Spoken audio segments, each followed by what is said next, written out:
What is going on, Colts Nation? Welcome back to another Bring the Juice Colts podcast live stream. Thank you all so much for tuning in.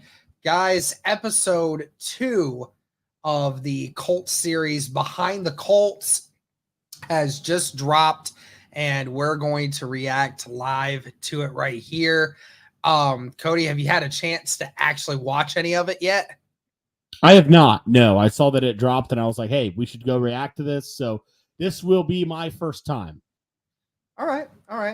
Yeah, I got to look at it a little bit, but I didn't see all of it. But nevertheless, we can go ahead and hop right into here. Like we said, guys, draft is only 3 days away now. Super freaking close. We're going to go ahead and hop into this and let me know if you guys can hear this.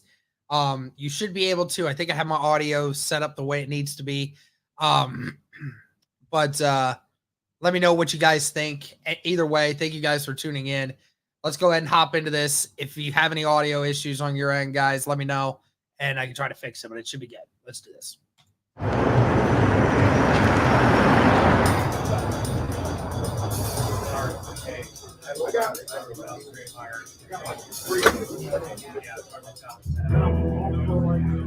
Thank everybody for being here.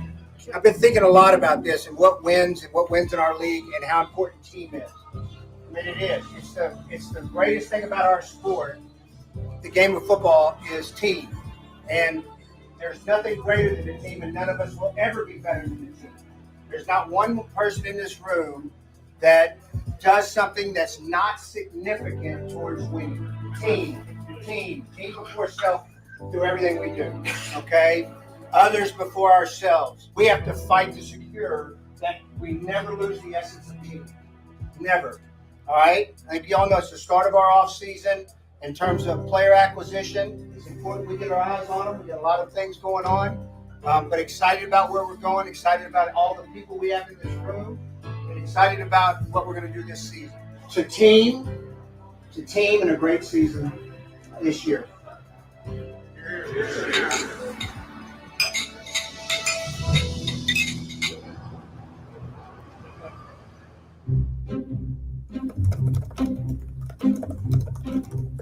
You want to make sure you're not missing anything.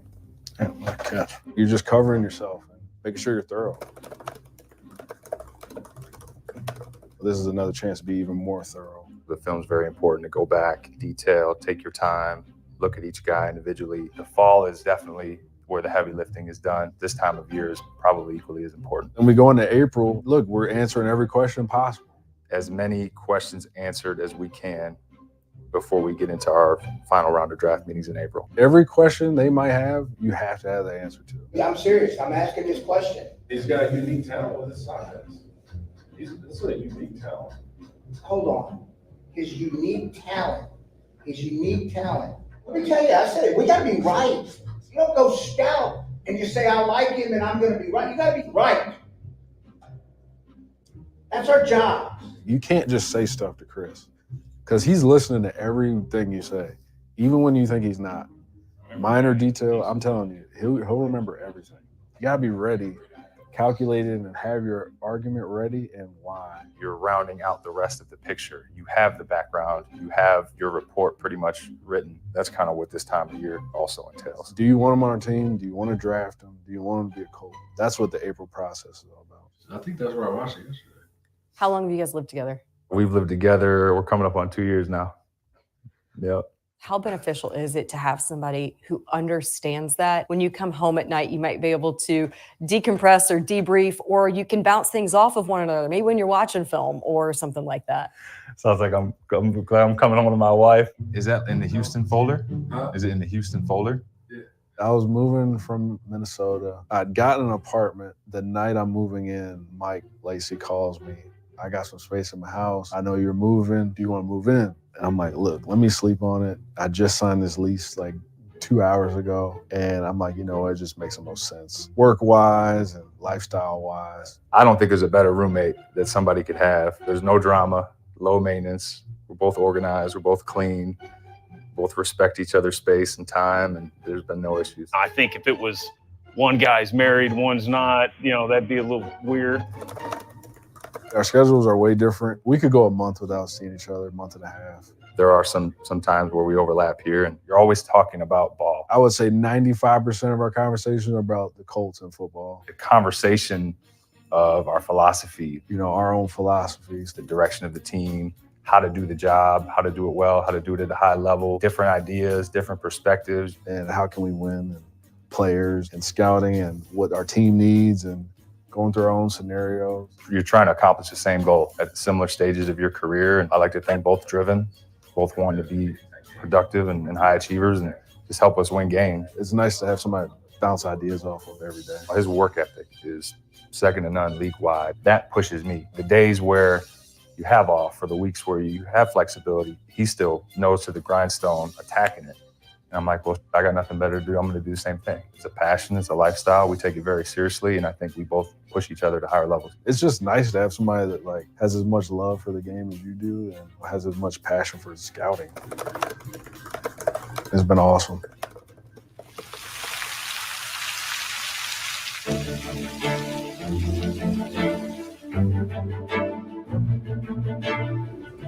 What do y'all think? I think the lack of talent's going to show up, but he's tough. He'll hit. I don't think he's 100% confident. Confidence, just a lot of smoke. Kevin is right. There's a lot of smoke. Fortunate that we've been able to keep everybody together, knowing how each one of us work, what we like, what we don't like. We all have our own biases, and that's natural. You get used to the guys, and it just makes it a much more efficient process, and I think a more accurate one. We're going to watch them. They better be real deal too, Lacey. I think the trust factor just grows every year. Everybody's together. We know the standard that is expected. So it's like no excuses now. More time we have together, communication is a little more seamless. We're more familiar with our process. You're no more efficient. You know how to attack it. It's just at the end of the day, are we going to ever really, does he fit us and does we trust him? Not off this end. No. As long as we're having those discussions and the banter back and forth, I think the chances of hit become higher when you have those honest, hard discussions. This was not good. There's not a lot of juice, what it sounds like. Biscuit, right? Yeah, no energy and juice. The discussions get animated as you would expect, especially when you've been around each other and you know each other so well. There's not much you can do, Jamie. I agree. I mean, he's not perfect. No, I'm just saying from a streak standpoint, you can't just make that blanket comment. Well, we have more resources. But understanding each other's biases, be able to call it when say, hey, you're off here. It gets more passionate. It's now all of our guys, and it's for our team. Not our job to love them or hate them. It's evaluate them. The problem is what you just said. Now hold on. Let's analyze that statement you just made. That's why we have a strict staff. And now some aspects we're like brothers in there. Guys are going to have differing opinions. Nothing is ever personal. You're pretty much saying the street staff's gonna put 10 to 12 pounds of muscle on this. I didn't say 10 to 12 pounds. No, but that's what you're alluding to. We have a street, well, you made the statement, street staff and resources. These guys have to go to class. He's not gonna be much bigger. He is about what he is. You're even a little more free to voice what you want. So I think it's a good thing. Compare it to like court. I thought he was a good veteran on tape. I thought he lacked strength. You're the lawyer and that's your defendant and you're defending him. So when we're attacking him, we're attacking the defendant. We're not attacking you, not attacking the lawyer. We're trying to punch holes into your player to make sure you're sound on him, you're strong on your opinion on him. What you believe is true. You're confident the guy can play. And knowing exactly what you're trying to accomplish, what you're looking for in terms of character and talent, the longer you have a group together, the better it gets over time. The key to any great relationship is mutual respect.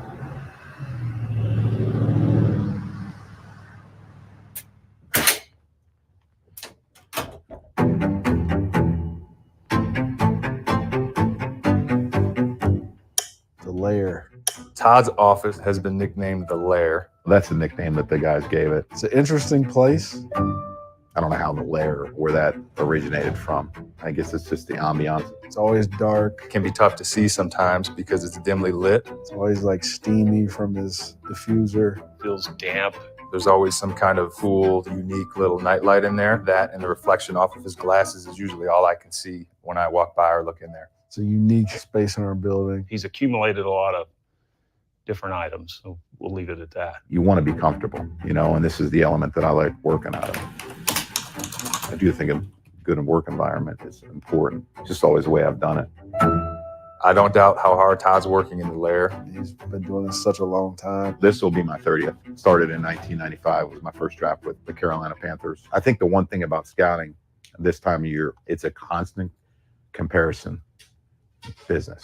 So you're comparing to players that you've done in the past. You're comparing to players that play in the league now. You're comparing to players that are on your own team, and you're comparing to players that are in their own draft class. Who's he like? So we need to think of him over the years, just seeing players like, oh yeah, he reminds me of so-and-so. Well, that's the comparison to players in the league. Who's he better than? Well, that comparison is who's on our team.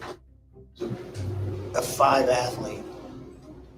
Where this guy's probably a 3 athlete. Compared to the players in their own draft class, would I take player A over player B? That's where you're going to use that comparison. And how does he fit into what we're looking for? You're trying to find a similar case and looking by studying history. I mean, that's the only way you can possibly do it. This guy went really high. He had these issues. This player has the same issue, so maybe we're glossing over that and we need to be more careful. Super solid, smart, leader, vocal.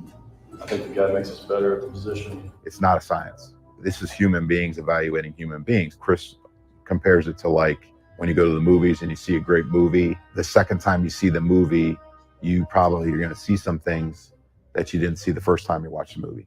Watching films the same way. You can watch the same game and see different things every time you watch it.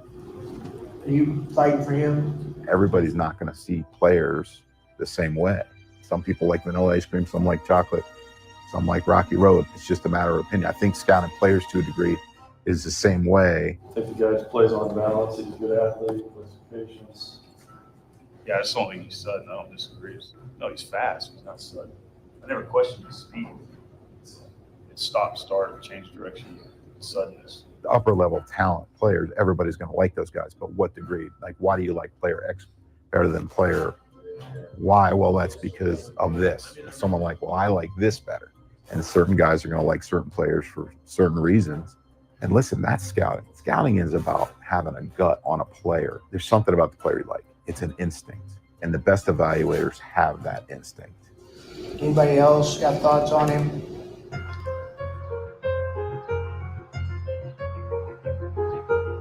He is really talented.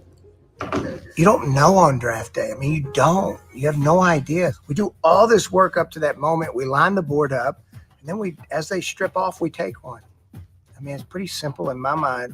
People, I think, overcomplicate it, where we do all this work, and then on draft day, we let it fall the way it may. I mean, he is look at him. I mean, he just seeks content. At the end of the day, information is the key. Whoever has the best and the most accurate information usually makes pretty good selections. And our scouts do a tremendous job studying these players and knowing what fits schematically of what we want. The one thing I know, you don't ever want to pass up a great player.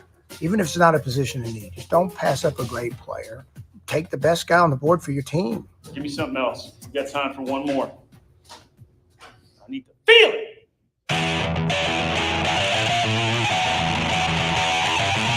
It's exciting. You start to see the light at the end of the tunnel. The dust has settled. We always use the phrase, the hay is in the barn. Kind of finishing up the board. We've had all this time to talk about these players. If there's anxiety on draft day, you're screwed. You can't go into draft day with like some angst about, oh, why do we have this guy? You could have said something. We've done this process over and over and over again. We've seen them 5 times, 4 times, and we've cleared the board of the guys that we think are at risk for whatever reason. Sitting right now at 15, what options does that give you? I do think there's a shot he's there.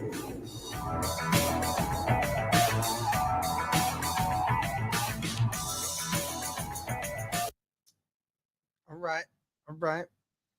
All right, Cody. So some interesting things there. And I actually got a chance to like actually look at it a second time and see like a few things that I didn't quite notice the first time around.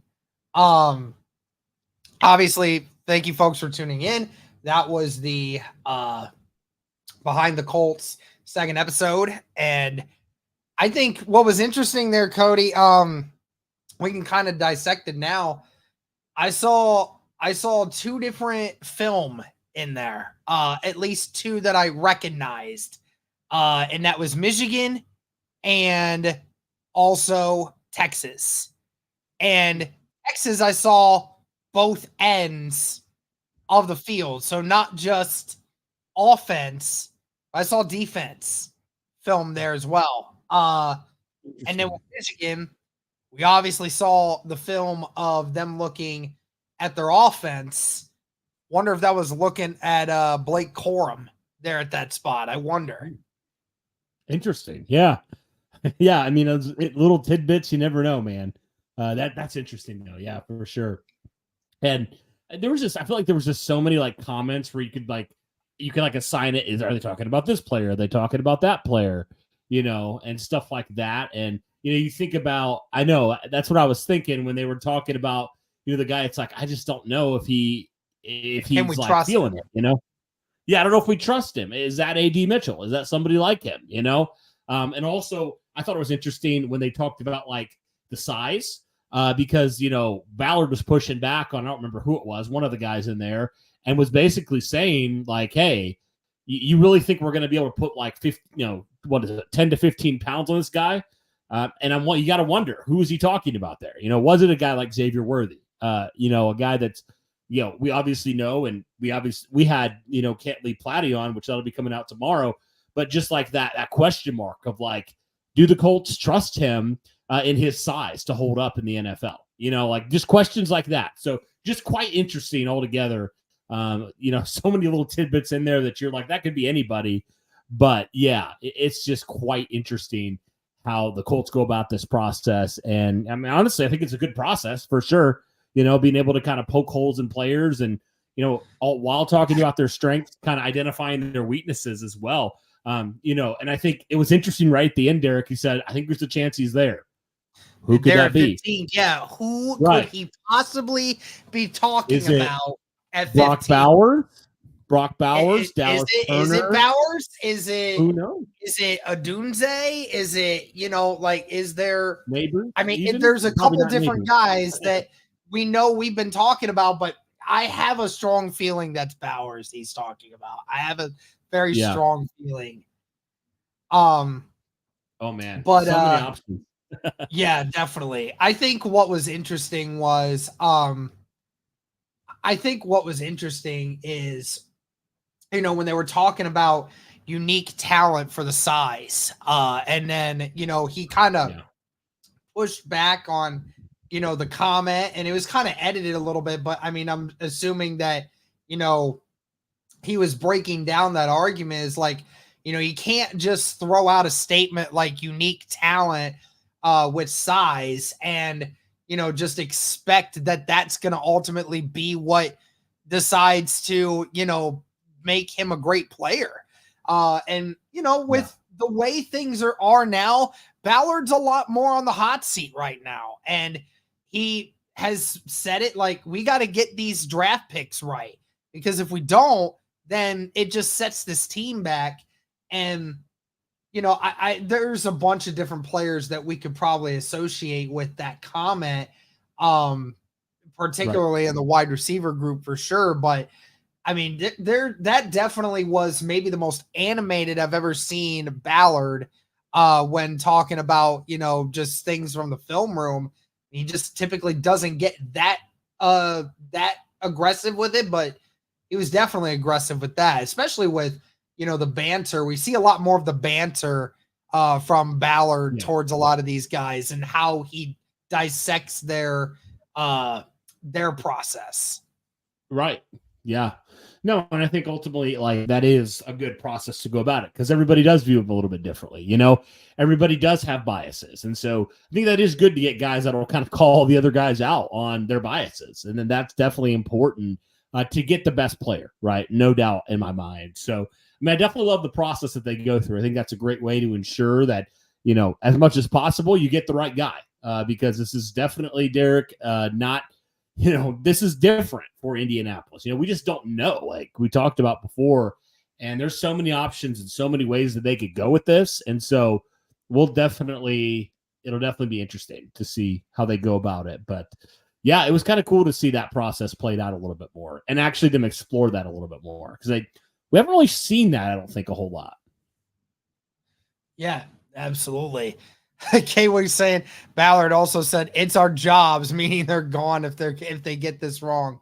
Definitely not gonna disagree with the fact that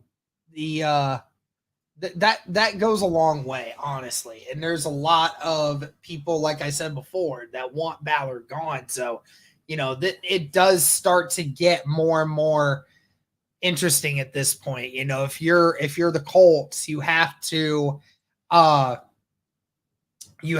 definitely make it to where you're doing your best to try and make these picks as best as possible, the best players possible, to make this team more successful going forward. Cody, I know you have a poll going right now, almost at 2,000 votes, and it's still a tie between stay put and trade back right now.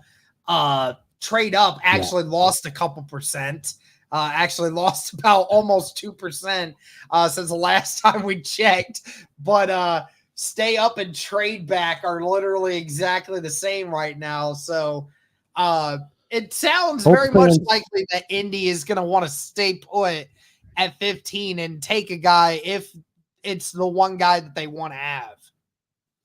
This is just confirmed to me. Colts fans are absolute psychopaths. Like, oh my gosh. Like, what in the world? Like you said, almost 2,000 votes and literally a tie, and almost a three-way tie at that. It's insane. And that truly does, Derek, tell you, like, we have no clue what Indy's going to do. No clue. Like, we don't know what they're going to do. And I think that makes it a little bit, like, stressful, but that even more exciting, just the mystery of it all. So I'm very intrigued. I'm just so much looking for. It's like, can Thursday get here already? Because I just want to know at this point. Like, we all want to know. Yep, absolutely, man. It is going to be interesting for sure to see what Indy does. You got anything else from watching this episode? No, I think like we've talked before, but like the idea, and Ballard said this before, but just like, hey, it doesn't matter the position. You take the talent. Right. We've certainly seen the Colts do that at times. So that makes me think, don't be surprised there's a pick, maybe a little bit earlier than we think, that isn't necessarily a position of need. Like, I would just say that, if the best player is available there, I wouldn't be shocked at all. All righty. Well, that's going to do it for this one, guys. Thank you to everyone that is tuning in to this live reaction stream to the Behind the Colts Episode 2, All the Smoke. Thank you guys so much for tuning in. And again, make sure you guys are keeping up with the Indianapolis Colts content here on this channel. We will be going live every single day of the draft. So make sure you guys are tuning in. Have those notifications on. Be ready, because here we come. But that's going to do it for this one, guys. Thank you so much for tuning in. And as always, go Colts.